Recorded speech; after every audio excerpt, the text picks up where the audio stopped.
Jésus.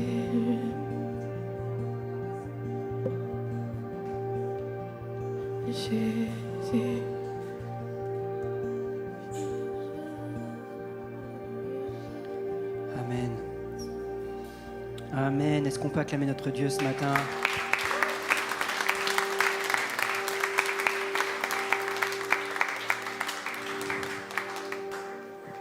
Il est bon. Est-ce qu'il est bon? Est-ce qu'il est bon en tout temps? Vraiment? Amen. Alors dis-le à ton voisin, Dieu est bon en tout temps. Dis-le avec foi et conviction, hein. On vient de chanter que la foi s'élève en moi. Est-ce que vous avez la foi ce matin? Parce que je dois parler que 10 minutes. Vous avez vraiment la foi? Le temps des miracles n'est pas passé, vous savez. Je crois que je peux le faire. Parce que je dois... En fait, je partage la parole avec ma femme ce matin. Et elle peut être longue aussi. Vous avez remarqué? Je peux être long aussi. Donc si on est long tous les deux, ça va être très, très, très long. Donc, je vais essayer de tenir mon timing. C'est ce culte de rentrée. Et c'est l'occasion pour nous de partager un peu la vision que l'Église Horizon partage, la direction dans laquelle nous allons et que nous voulons poursuivre surtout.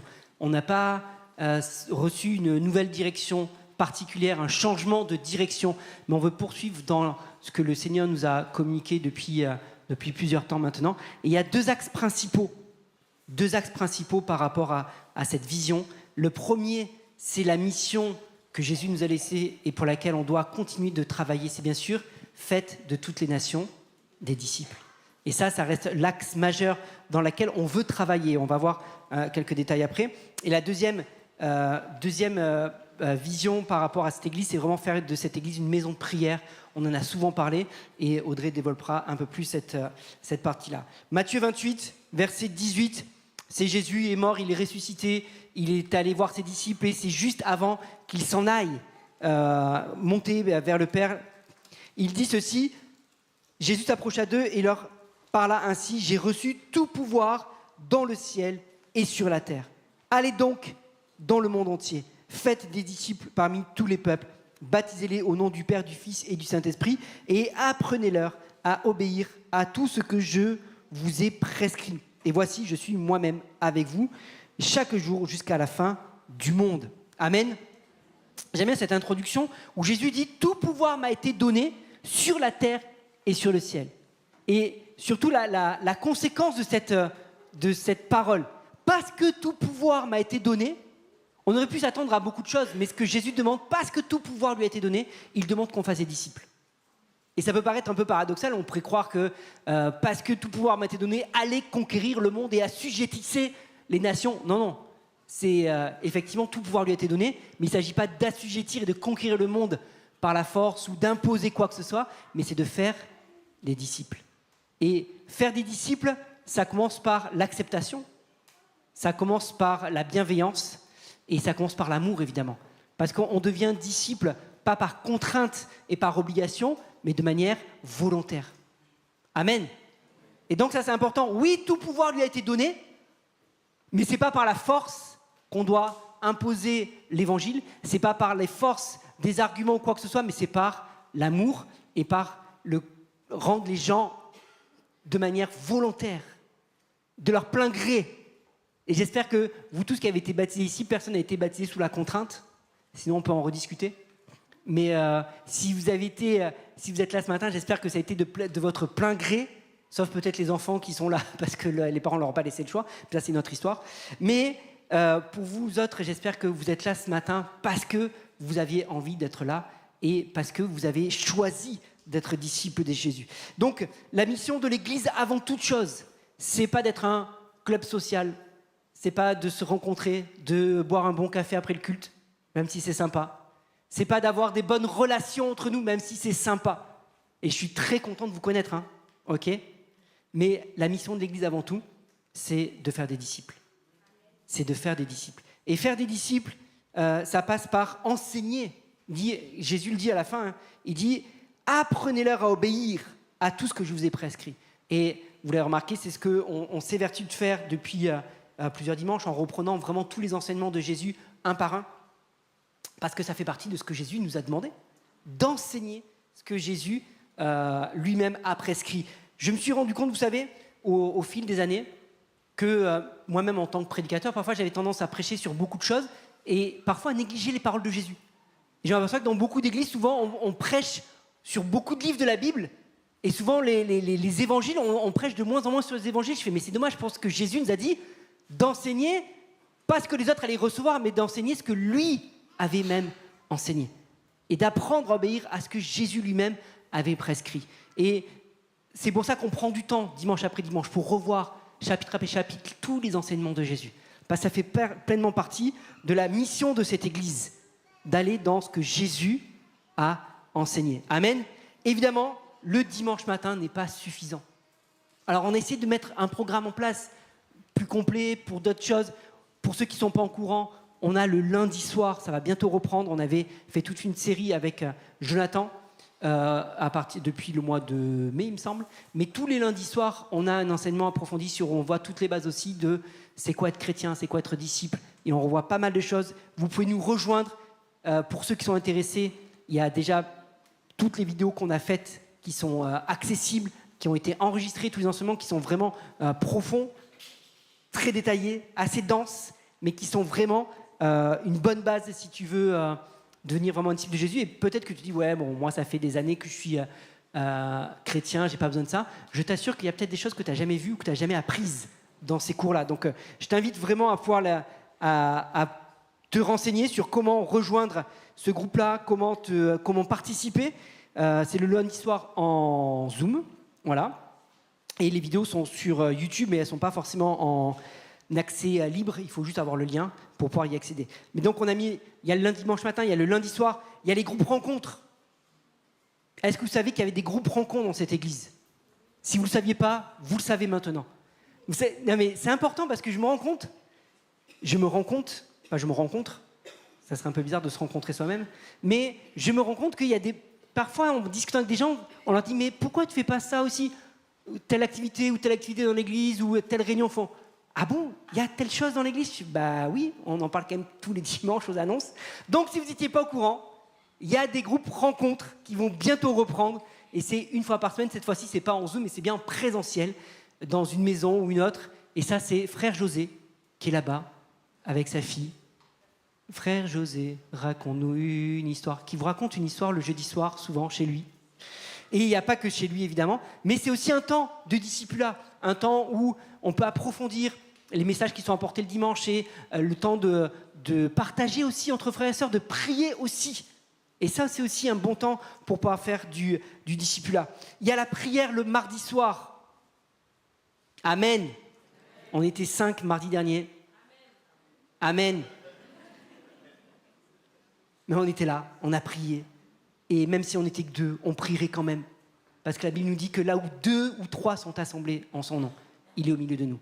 Mais la prière, c'est aussi ça le discipulat. Prendre du temps pour prier, prendre du temps pour intercéder, pour la ville, pour l'église, pour les sujets de prière, pour les gens qui sont dans cette église. Et on prend du temps, dimanche après dimanche, mardi après mardi d'ailleurs. Ça me fait penser que si vous avez des sujets de prière, si vous voulez que l'église prie pour vous, n'hésitez pas à communiquer vos sujets. Alors dire oui, mais à qui, où, comment? Allez voir l'accueil, tout ça. On pourra vous le communiquer. Il y a un groupe aussi d'intercession qui se réunit le lundi soir. Vous pouvez rejoindre ce groupe d'intercession si vous avez vraiment à cœur l'intercession pour l'église, pour la ville, pour le pays. N'hésitez pas à les rejoindre ce groupe d'intercession. Ça fait partie du discipulat. Mais le discipulat aussi, ça passe forcément par ta discipline personnelle. C'est-à-dire venir le dimanche matin, c'est bien. Venir le mardi soir, c'est bien. Venir à un groupe rencontre, c'est bien. Mais avant tout, être un disciple, c'est au quotidien. Et pour être un disciple au quotidien, ça demande forcément de la discipline. Et on n'aime pas tout le temps ce mot discipline. C'est pas très bien vu parce que nous, on veut être cool, parce que nous, on veut se la jouer douce, etc. Mais ça passe par la discipline. Et on s'aperçoit, je l'ai souvent dit dans cette église, que dans ce monde, tout demande de la discipline en réalité. Tout demande de la discipline. On est content ce matin d'avoir un super batteur, pianiste, bassiste, chanteur. Mais ça demandait de la discipline, guitariste, là j'avais oublié le guitariste ici, mais ça demandait de la discipline pour apprendre ces instruments. S'astreindre à répéter régulièrement, ça demande de la discipline. Les sportifs, il y a la Coupe du Monde de rugby qui commence là, pour les amateurs de rugby. Mais vous croyez qu'ils se lèvent... Pardon ? Oui, j'ai dit ça a commencé. C'est pas vrai. Ça a commencé vendredi soir, l'ouverture. Vive la France qui a gagné. Hein. Bref, quand on regarde ces athlètes, ils ne sont pas arrivés à ce niveau-là en se la coulant douce, en se disant « Ouais, non, je verrai demain pour l'entraînement. Ouais, non, fatigué cette semaine, là, j'ai pas envie. » Non, discipline. Discipline sportive, discipline alimentaire, discipline. C'est obligatoire pour arriver à ce niveau-là. Et dans notre vie chrétienne, ça demande aussi de la discipline. Si je veux être un vrai disciple de Jésus, ça demande de la discipline parce qu'on sait tous, être chrétien, c'est exigeant. Combien de fois j'ai entendu que être chrétien, c'était pour les faibles? Pas du tout. Pas du tout pour les faibles, les chrétiens. Parce que ça demande un niveau d'exigence pour la sanctification, pour la consécration, pour la méditation. Si tu n'es pas discipliné là-dedans, rapidement, ta chair, elle va te dire « Ouais, ça va, demain. Ouais, ça va, la semaine prochaine. Ouais, ça va, le mois prochain. Je commence le mois prochain. » J'ai rencontré quelqu'un cette semaine qui avait trop bu encore. C'est pas un chrétien, je vous rassure. Mais qui aime faire la fête, etc.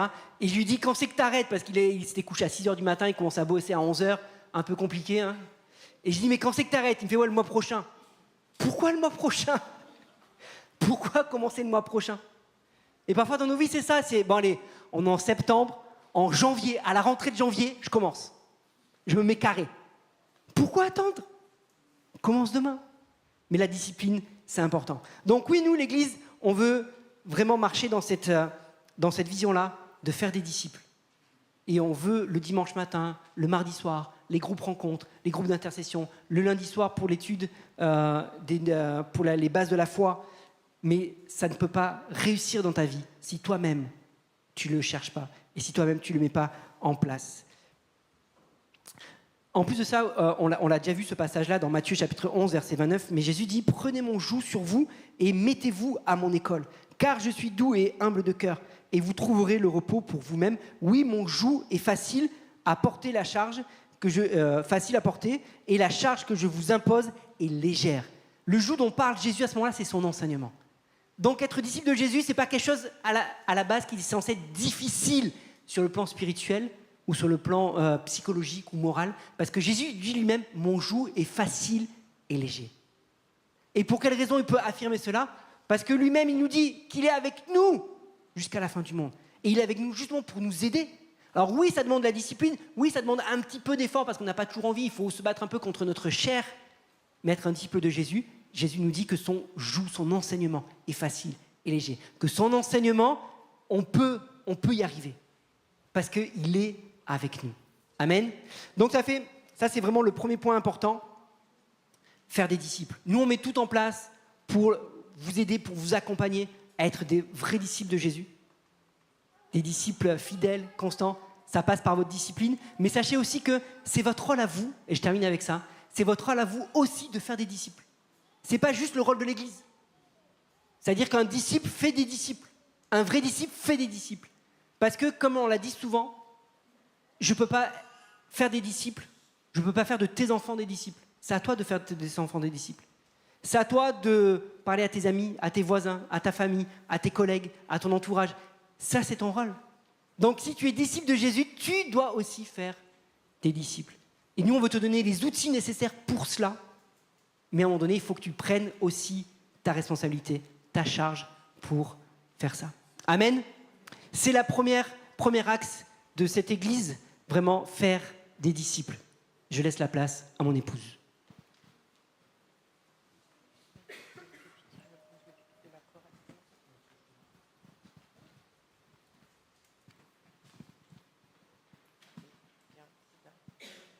Bonjour. Ah, ça va. Moi, j'aime bien le papier. Donc, lui, il a son téléphone. Moi, j'ai besoin de... Ça va?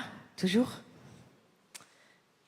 Donc, moi, je suis là pour vous parler de la partie de la vision qui dit que Horizon, c'est la maison du Père. C'est pas la maison de la religion. C'est pas la maison de Yaka Faucon. C'est pas la maison de il faut pas. C'est la maison du Père. Et la maison du Père, c'est une maison de liberté.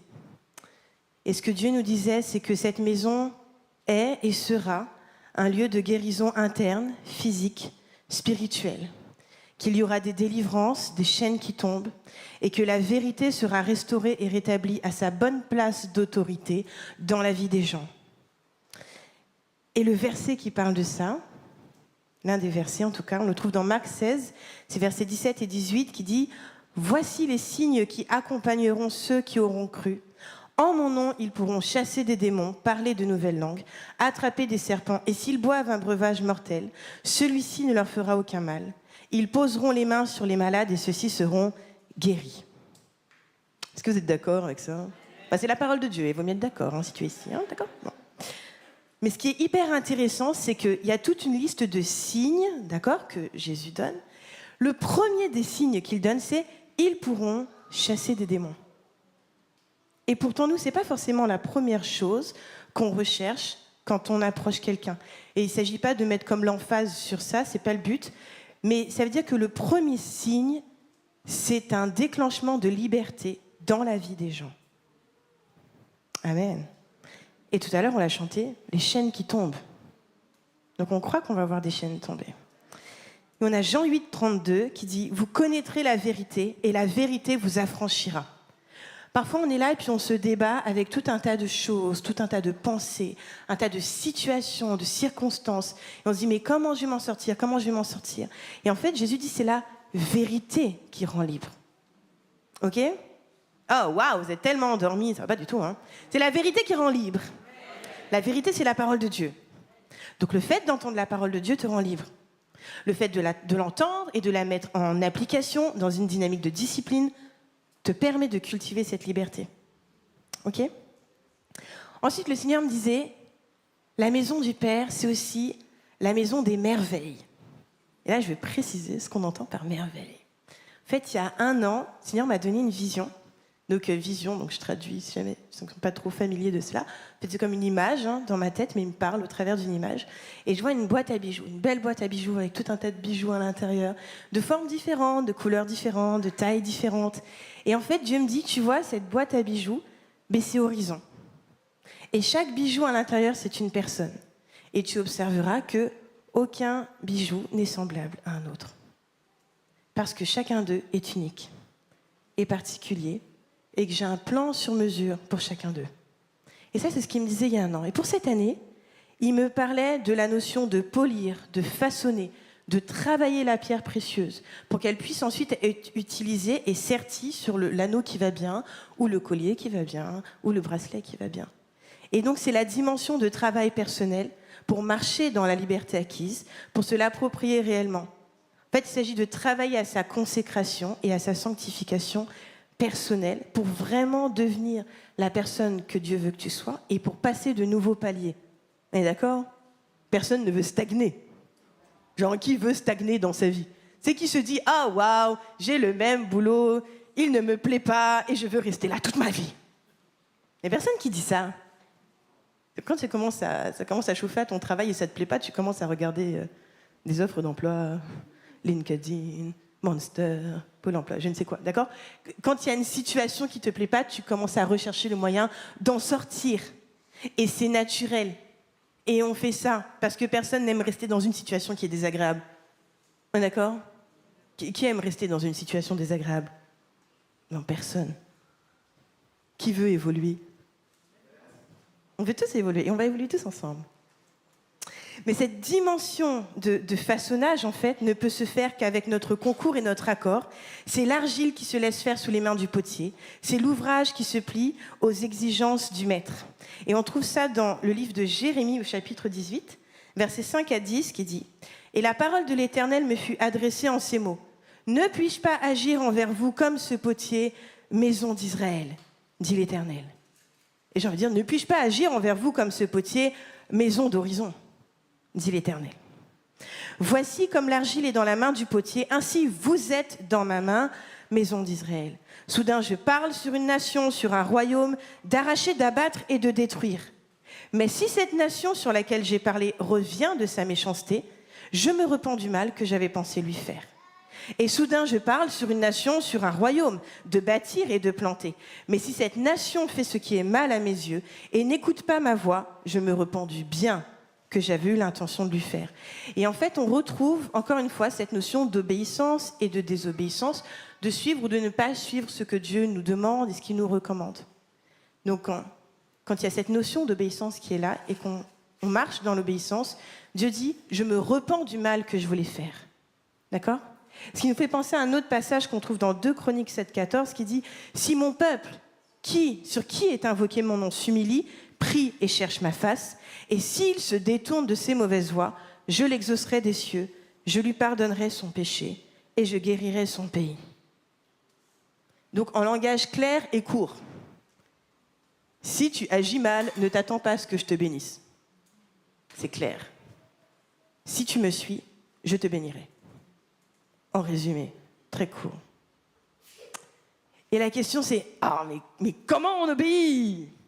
Quelqu'un a envie de savoir ? Comment on obéit ? On le trouve dans le psaume 119, verset 9, qui dit « Comment, quand on est jeune, avoir une vie pure ? C'est en se conformant à ta parole. » Et ça marche aussi quand on est un jeune un peu plus vieux. D'accord ? Parce que je vois déjà les jeunes, je sais, vous nous regardez, vous dites qu'on est vieux, mais quand vous aurez notre âge, vous vous trouverez jeune. Donc c'est en se conformant à la parole. D'accord ? Donc c'est en faisant ce que Dieu nous recommande encore une fois. Et Horizon, c'est aussi une maison qui grandit, une famille qui s'agrandit. Amen. Et ceux qui sont là depuis de nombreuses années, vous avez connu comme, je ne dirais pas les hauts et les bas, les montagnes et les vallées, n'est-ce pas ? Et on est dans une saison de croissance et une dynamique d'expansion. Et on est très content de ça. OK ? Mais moi, je vous le dis très straight, genre très droit, ça ne nous intéresse pas d'avoir une église remplie de gens qui chauffent les chaises. Ça n'a absolument aucun intérêt.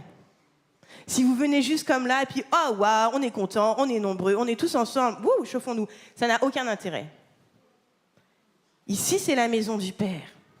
Donc, une maison où les gens qui viennent entendent la voix du Père. Et on va prier pour ça tout à l'heure. Vous devez entendre la voix du Père. Vous devez entendre la voix du Saint-Esprit. Vous devez entendre Jésus. Parce que sinon, comment vous allez suivre des directives que vous n'entendez pas ?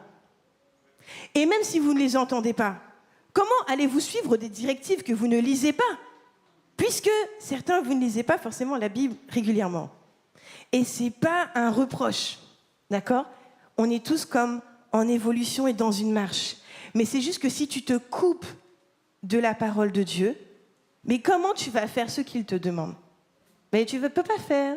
Et tu vas te retrouver dans des situations et tu vas dire « Ah, Dieu n'existe pas, il n'est pas là », mais tu lui as fermé la porte. Bon, c'est problématique.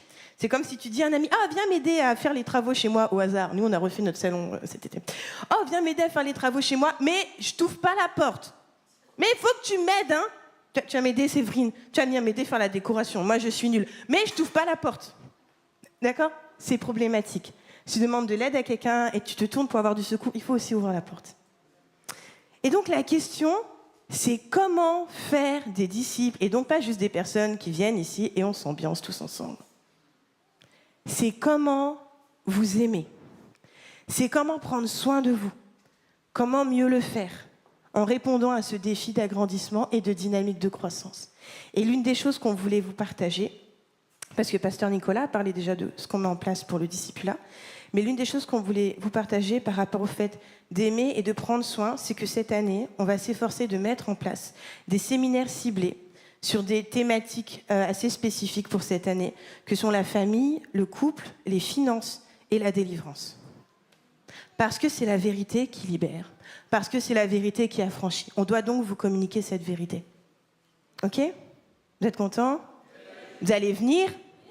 D'accord. Bon, heureusement que c'est enregistré, parce que je vous garantis que je vais demander à l'équipe Créa de faire l'extrait de ce moment. Vous allez venir ? Oui ! Quand on va faire la pub pour les séminaires, je vais vous montrer ça. Vous avez dit oui ! Ensuite, ce qu'on veut mettre en place également, c'est ce qu'on appelle le système Zoé. Zoé, ça veut tout simplement dire vie, d'accord, dans le grec. Et le système Zoé, c'est comme une extension, je dirais, un peu des bras pastoraux. Parce que vous constaterez qu'on n'est pas 150 000 pasteurs, hein, d'accord ? Donc il y a le pasteur Nicolas, il y a moi. On a des anciens qui sont formidables et qui sont extrêmement fiables, que sont Teddy, Rachel, Patrick et Stéphanie. Mais le Seigneur nous parlait de mon peuple grandit et il faut mettre en place quelque chose pour gérer, pour accueillir, pour écouter.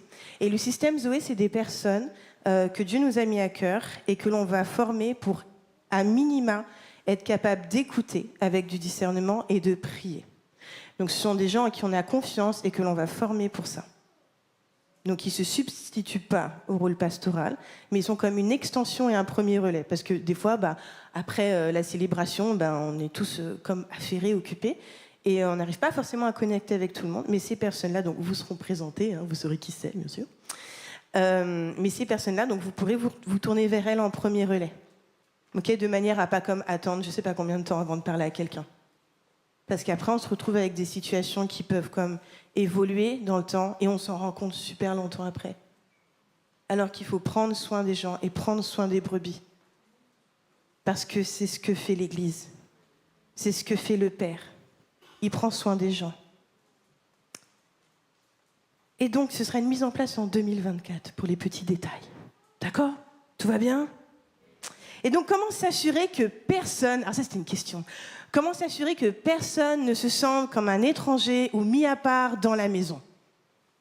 Parce que, avec le pasteur Nicolas, on vient d'un groupe d'église où il y avait énormément de gens.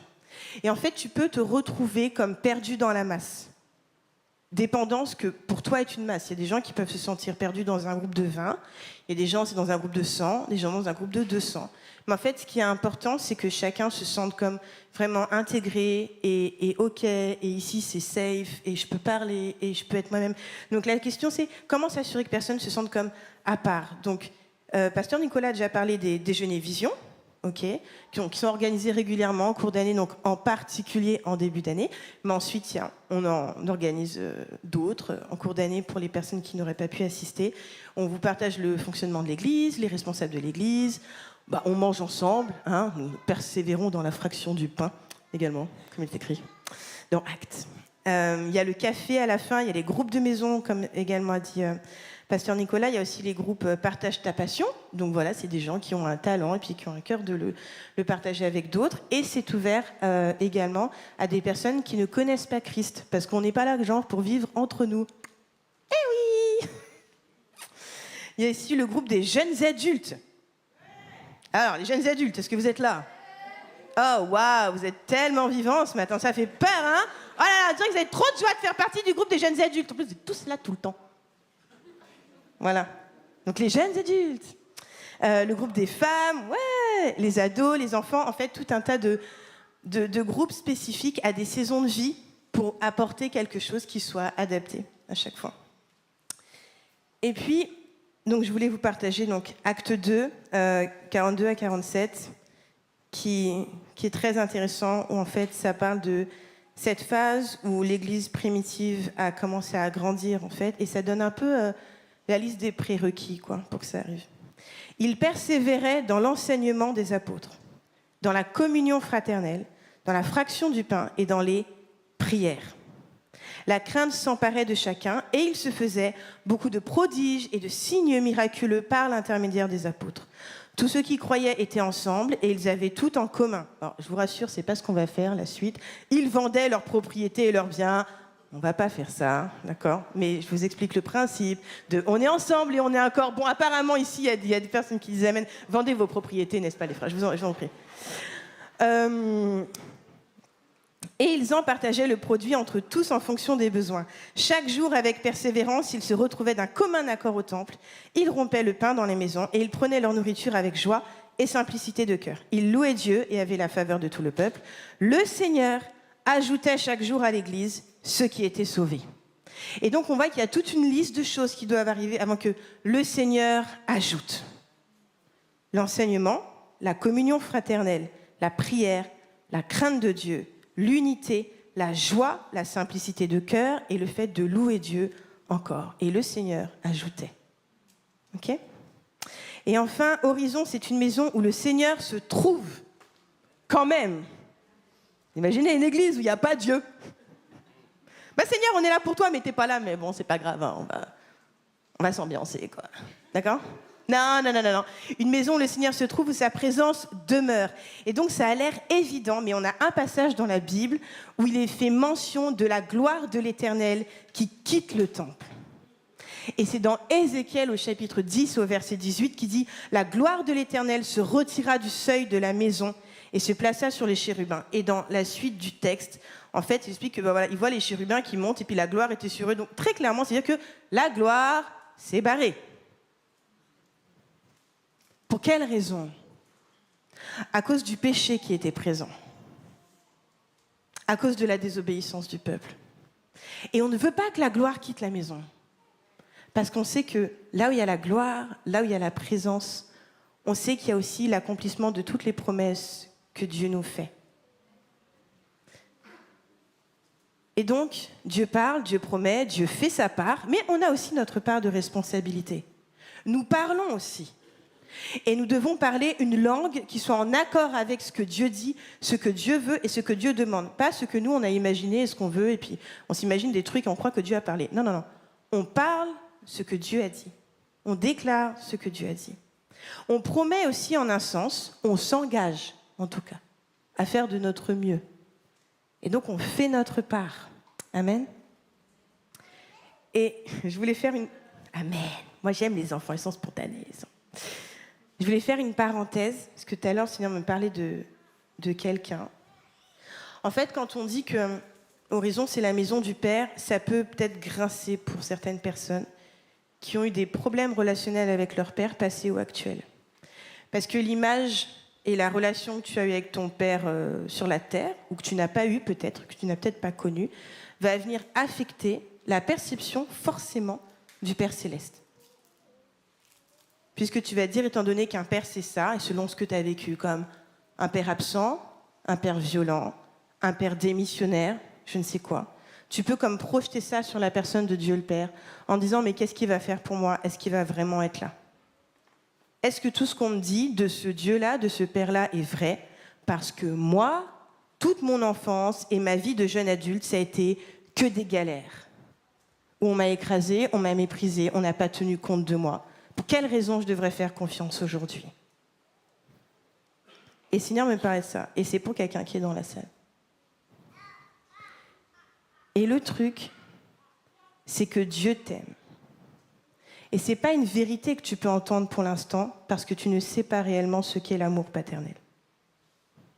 Mais Dieu t'aime. Et si tu lui ouvres la porte, il va faire le job. Il va venir. Il va s'asseoir avec toi.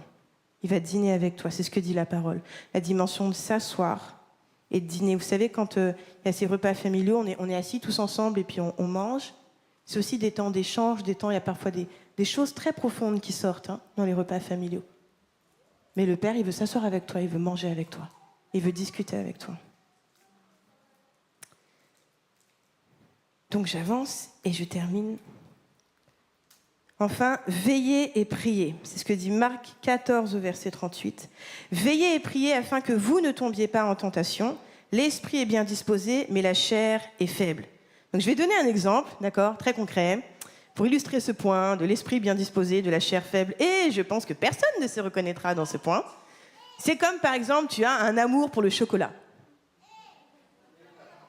Il y a des gens derrière moi. Tu as un amour pour le chocolat, tu as un amour pour, je sais pas, moi, le poulet fumé, tu as un amour pour ça, tu aimes manger, quoi. Bon. Et tu te dis, oh, waouh, l'été arrive. Il faut que je commence à faire attention. Donc ton esprit est bien disposé. Dans ta mentalité, tu es OK avec le fait que tu vas faire des efforts. D'accord ? Donc là, on est lundi, il est 8h du matin. Lundi, 12h30, tu passes devant Burger King, boum, ah, waouh, la chair est faible. Tu as déjà acheté un Krusty, un je sais pas quoi, un machin, des frites avec du cheddar et du bacon. D'accord ? Ça, c'est la chair qui est faible. Rien à voir avec des histoires vécues, bien sûr.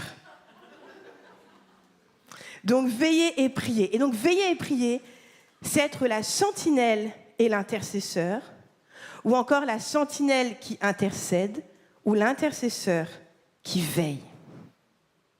Donc, il s'agit de prier avec la notion de « Ok, Seigneur, montre-moi ce qui va arriver. Montre-moi ce qui se passe, montre-moi les choses cachées.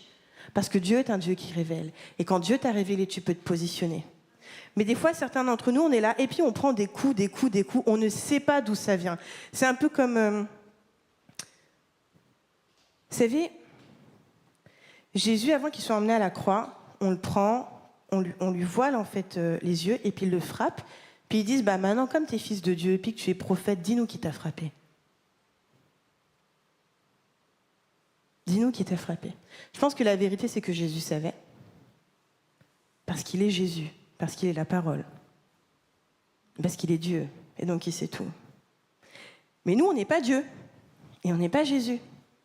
Donc quand tu te prends des coups dans ta vie et des choses, et tu ne sais pas d'où ça vient, et tu ne comprends pas pourquoi ça vient, comment tu vas te défendre? Comment tu vas te lever? Comment tu vas dire non, telle chose, je la refuse, telle chose, je me positionne, si tu ne sais même pas que tu es dans un espèce de combat, en fait. On est dans une lutte qui est complètement inégale, parce que toi, tu ne vois pas. Mais dans l'intercession, dans la prière, Dieu montre et Dieu révèle. Ce qui fait qu'ensuite, tu arrêtes de prendre des coups pour rien et puis tu commences à en donner de manière précise et ciblée. Donc la sentinelle qui intercède ou l'intercesseur qui veille. Et le Seigneur disait pour cette année, je vous donne l'épée. Ah, tout le monde est content. Amen, hein? Bon. L'épée, qu'est-ce que c'est? L'épée, c'est E pour enseignement, P pour prière, le E pour écouter et le dernier E pour l'esprit. Enseignement, prière et écouter l'esprit. C'est l'épée pour cette année, pour la saison, pour Horizon. Amen. Et puis, moi j'ai fini.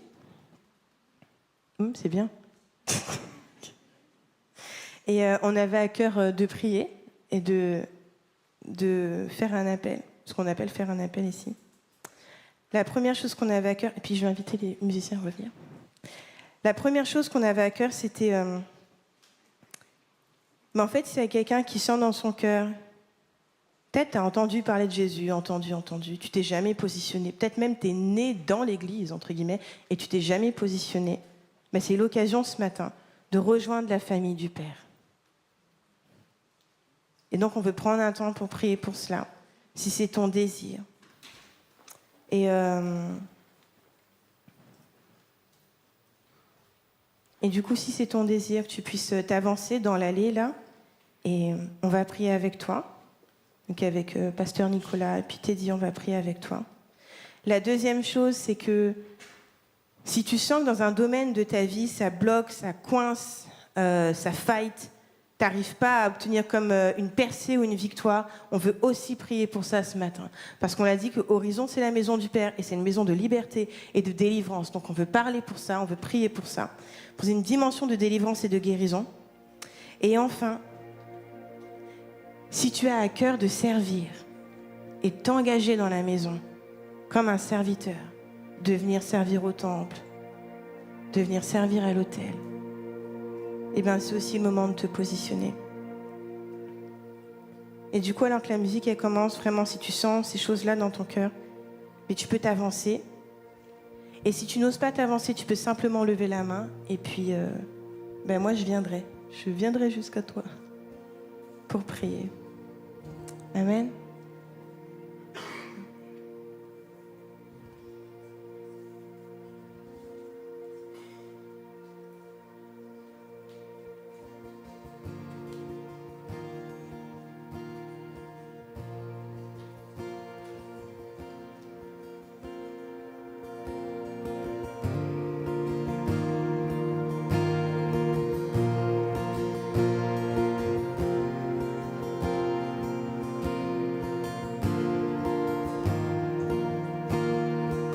Comme vient de le dire Audrey, simplement approchez-vous, que ce soit pour un des 3 sujets, peu importe, vous nous repréciserez après, mais approchez-vous là sur le devant et puis on veut prendre du temps pour prier avec vous ce matin.